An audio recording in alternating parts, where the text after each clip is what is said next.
So ayan mga idol, no? Pupunta tayo sa kuweba na sinasabi nila, no? May ahas na talaga dito mga idol. Kasi meron kami nakasalubong, no? Nagtanong ako kung ano bang kwento ng kuweba. Ang kwento doon ng kuweba mga idol, may ahas doon na parang hita daw kalaki yan. Dalawa daw ang ulo, nakabantay yata sa kuweba. So hindi naman yung intensyon natin eh. Ang intensyon natin makita lang natin yung kuweba at makita lang natin siya, okay na yun. Wala tayong planong masama. So humingi ako ng tulong sa mga elemento dito ng mga bubuti. Nagabayan nila kami ng aking kasama mga idol. So lalapitan natin para masaksihan natin kung ano ba talaga ang mga idol ang kwento dito, kung totoo ba. Tara, let's go. Sabayan nyo si Manlalakbay.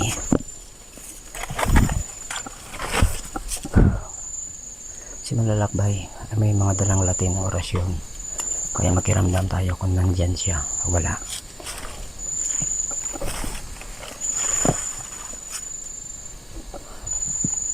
Napakasukal pa lang ito mga idol, no? Ano bro? Asang bro? Asang kuweba? Ah, ayun mga idol ng kuweba. Try natin. Ha? Ito yung isa, oh. Wala na. Sabi po. Sarado na yan. So ayun mga idol, natin natin ito. Napakadelikado pala mga idol. Tabi-tabi. Ano mga idol, yung isang kuweba, oh. Kita niyo po ba mga idol? Tabi-tabi lang sa lahat ng mga kaibigan na Manlalakbay ng mga elemento. Nandito po si Manlalakbay. Huwag niyo po sana saktan kami mga kaibigan. Kami po nagbablog lamang at wala po kaming intensyong masama. Ay mga idol, grabe. Try nga natin. Okay, bante. Grabe sa lahat ng elemento dito. Yung mga kaibigan ni Manlalakbay. Mga idol, samahan niyo po kami sa aming exploration. Ayan, Boss Bungo, legit po itong Boss Bungo. May kwento po ang kuweba na ito. Aalamin natin to. Totoo nga ba? Bro, tingnan mo yun bro. Ayan. Ayan, tingnan mo nga yun. Tingnan mo nga yun bro. Bro, tingnan mo ngayon kung ano yung itim na yun, oh. Sa may punong buko. Hindi dumidilat eh. Parang nakapikit lang siya mga idol. Hindi ko alam kung bato ba yan o ano. Pero parang hindi bato ba ng idol. Ayan mga idol, ah.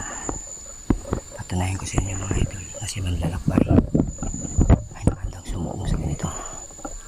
Tabi-tabi po sa mga kaibigan namin, sa kaibigan ni Manlalakbay ng mga elemento, sa kaibigan kong elemento na nakausap sa pools. Tinatawagan po kita kaibigan. Gabayan niyo po si Manlalakbay sa kanyang exploration. Saan yung kuweba na sinasabi bro? Ayan, bro, sa kahoy. Saan? Ayan, sa kahoy, bro. No? Yung buka. Ayan ba? Oo.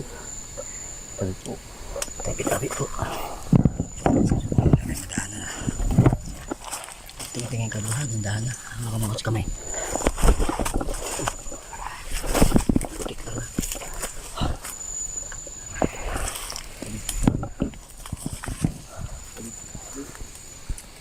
Tingnan niyo po mga idol, tingnan niyo po kung ano po ba yung kuweba na sinasabi.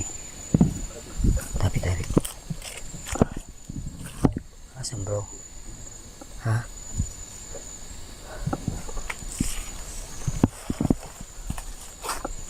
Ayan, maliit lang yan bro. Maliit lang pala ito mga idol, no?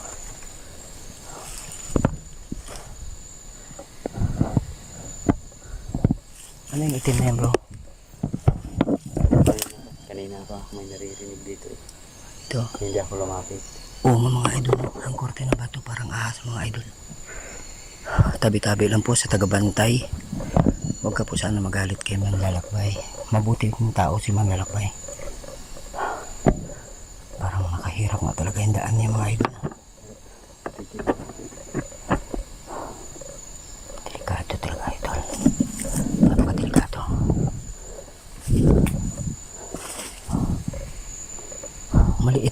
mga idol, no, pero maliit yung butas niya, tapos may mga kawayan siya mga idol, no. Lapitan nga natin ng konti. Lapitan natin, bro. Lapitan natin. Ha? Tabi-tabi po sa inyo mga kaibigan, mga elemento, mga kaibigan ni Manlalakbay. Kabayan niyo po si Manlalakbay dito sa kagubatan sa pag-explore sa lugar. Mga idol, hindi rin pala tayo makakapasok. Nakikita niyo po kayo mga idol.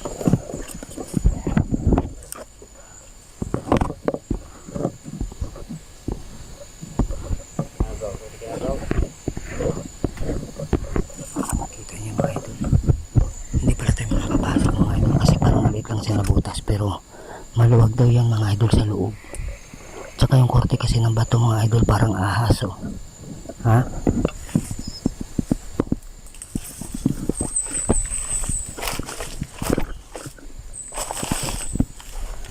Balik tayo mga idol. Natin sa ating kasama. Kasi mahirap mga idol. Wala kasi ito siyang orasyon eh.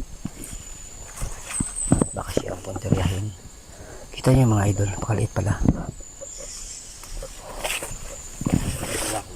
Ha? Si mga idol. Kita niyo yung butas mga idol. Maliit lang pala yan ang butas mga idol, no? Kung nakikita niyo po yung bato parang korte ahas nga siya, no? May tagabantay dito mga idol.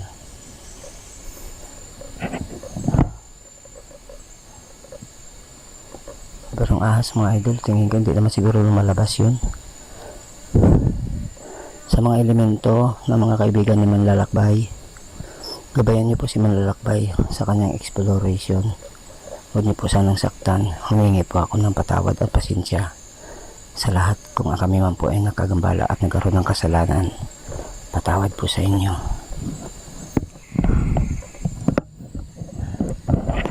Grabe lang mga idol. Napakasukal. Gusto ko lumapit mga idol, pero nag-aalangan ako kasi hindi natin alam yung mangyayari. Mahirap pa naman pala itong mga idol kasi yung daanan pala napakasukal. Kung sakaling magkaroon ng problema, hindi tayo makatakbo. Walang sign sa akin yung mga elemento kung pwede akong lumapit. Mga elementong mabuti, bigyan niyo po ako ng sign kung pwede po ako lumapit sa bukana ng kuweba.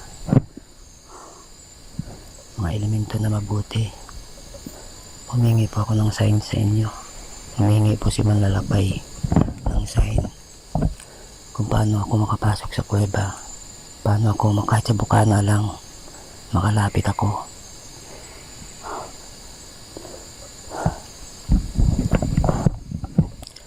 Mga idol, lapitan natin ito.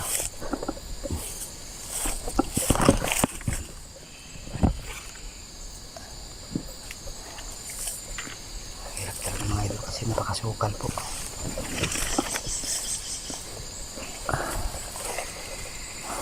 Tabi-tabi lang po sa lahat ng mga elemento at saka sa tagabantay. Pasensya na po, magbablog lang po kami. Wala po kaming gagawing masama dito. At mga ito lang bukana ng bunganga ng kuweba. Sa tagabantay ng kuweba, ipinapakita ko lang ito. Binablog ko lang po yung harap ng inyong kuweba para po makikita ko sa buong mundo na maganda po ang area nyo. Ayan mga idol. Kita niyo yung bukana ng kuweba mga idol. Napakaliit lang pala pero may nakapasok na daw dyan mga idol. May dala siyang lubid. Isa siyang may orasyon din. Kaya nakakapasok siya. Si Manlalakbay mga idol, parang alanganin pa. Alanganin pa makapasok. Kasi dito mga idol, wala mga tao na nakakalapit pa dito. Si Manlalakbay lang ang nakagawa ng ganito. Na nakapunta at nakakita ng bukana ng kuweba. Ayun mga idol, narinig kayo mga idol. Tabi-tabi lang po. So bro, parang alanganin pa ako bro. Hindi pa ako sigurado bro. Wala kasing sign ng elemento sa akin kung pwede ba ako lumapit. Kaibigan mga elemento na mabuti, humingi po ako ng sign Bigyan niyo po ako ng sign kung pwede ba ako lumapit sa bukana ng kuweba. Mga idol, oh, ang korte ng bato mga idol parang ahas. Yung kulay itim. Parang ahas mga idol. Silip-silip mo natin sa taas, hindi natin alam. Grabe mga idol, ito napakasukal pala nito. So ayan mga idol, hindi na po ako magtatagal dito. Hindi na po kami magtatagal. Walang sign sa akin yung mga elemento mga idol. Babalik na lang kami ni brother. Pasensya na po kayo. Tara bro, landahan lang bro. Yan, yan. Kita nyo na mga idol ang kuweba. Maliit na pala mga idol ang kanyang bunganga. Mga idol, alanganin si Manlalakbay lumapit kasi mga idol, walang sign yung mga kaibigan natin mga elemento. May daan dito bro, baka may dumadaan dito bro. Wala talaga. Saan? So yun mga idol, nababa na po tayo. Saan tayo naman kanina dito? Yan.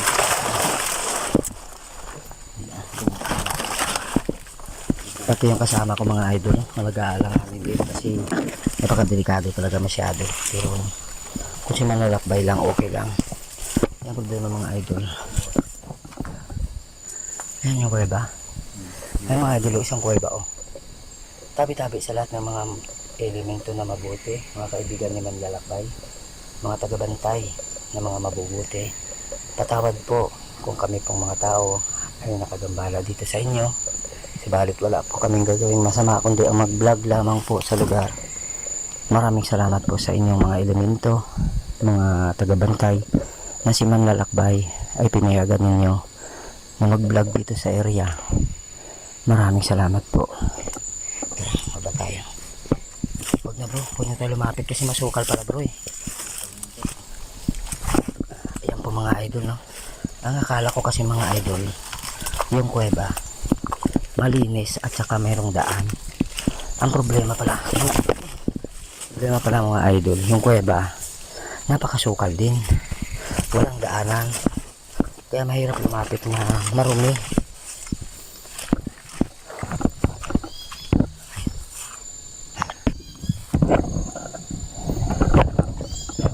Ayan mga idol, narinig niyo po.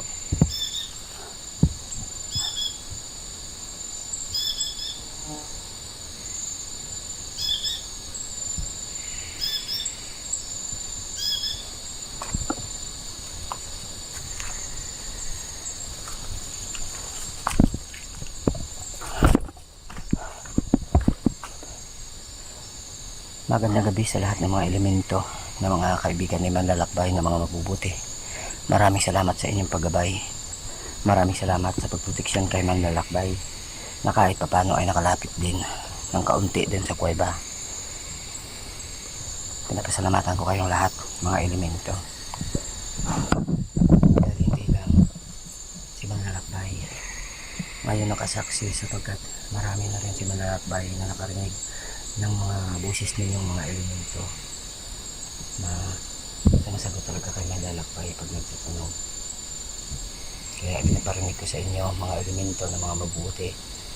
Meron na po akong narinig ng mga boses na katulad ninyo doon sa pools na aking nablagan at saka sa barangay Oringon na kalsada. Kaya si Manlalakbay ay hindi natatakot sa ganitong lugar sapagkat alam ko na kayo mga elemento ay nakikinig sa akin at naririnig niyo ako. Maraming salamat sa inyong lahat. Yan mga idol no? Kung alam niyo lang po mga idol no, nakarating na tayo sa bukana ng kuweba. Malapit na mga 2 dipa o 2 kalahati. Ang problema nga lang mga idol, ang kuweba pa lang ito ay napakaliit ng butas. Tapos wala, hindi siya patag palusong pababa.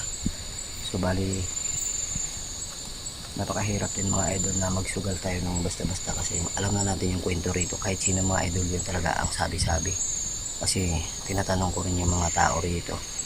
Marami kasing kabahayan dyan sa labasan, eh yan din ang kwento nila. kaya nagkukupra sila dito. Nag-iingat sila. Pero mga idol, alam po ang ahas na yun, sinasabi nila mabait yan mga idol. Tagabantay yan eh. Kasi meron daw ano dyan, meron daw ito yata dyan sa ilalim. Pero hindi naman yan yung ating frontier yan. Ang punta natin dito mga idol ay mag-vlog lang at mag-explore. At aalamin kung totoo nga ba na makita natin siya. Ang problema, andun yata sa loob. Saan ang lusot niyan bro? Saan ang lusot ng kuya ba niya? Dunsol yan po, dunsol. Ha? Dunsol. Dungsol daw ang lusot niyan mga bro. Ibig sabihin napakalayo pala nun. Gano'n na yung higdan. Sa ilalim. Pakita mo sa mga viewers natin. Yun yung rami ko iba.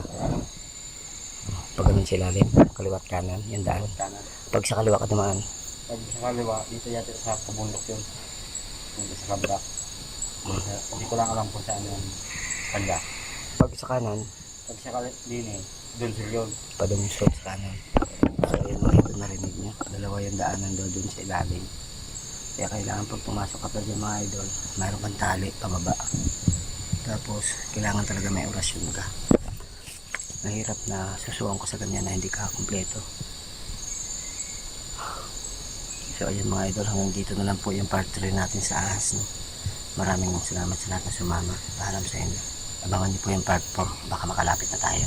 Manlalakbay. Ghost Hunter.